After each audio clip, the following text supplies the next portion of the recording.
Mixer মেশিনে আপনারা কখনো তেল দিয়ে দেখেছেন? পরবর্তী যে টিপসটি শেয়ার করছি, এখানে দেখুন আমি একটি নিয়ে নিয়েছি চামচ। এই ধরনের চামচের মধ্যে এখানে আমি কিছুটা পরিমাণ তুলো নিয়েছি। তুলোটাকে খুব ভালো করে পেঁচিয়ে নিয়ে একটি গার্ডার লাগিয়ে নেব।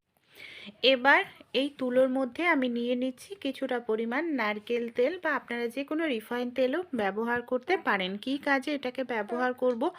আমরা যখন মিক্সার চালাই, ভেতরে অনেক সময় দেখা যায় মশলা পড়ে, কিংবা নুন হলুদের হাতেই হয়তো ধরি, ভেতরটা নোংরা হয়ে যায়, জল পড়ে, যেটা ভীষণ বাজে লাগে, সহজে পরিষ্কার করা যায় না এই জায়গাটায়। যেহেতু জায়গাটা একেবারেই সরু, তাই এইভাবে চামচের মধ্যে তুলো পেঁচিয়ে যদি নারকেল তেল দিয়ে আমরা গোল ঘোরাতে থাকি, ভেতরে যদি কোনো নোংরা থাকে খুব সহজেই পরিষ্কার হয়ে যাবে। আর এইভাবে পরিষ্কার করাটাও কিন্তু খুব ইজি।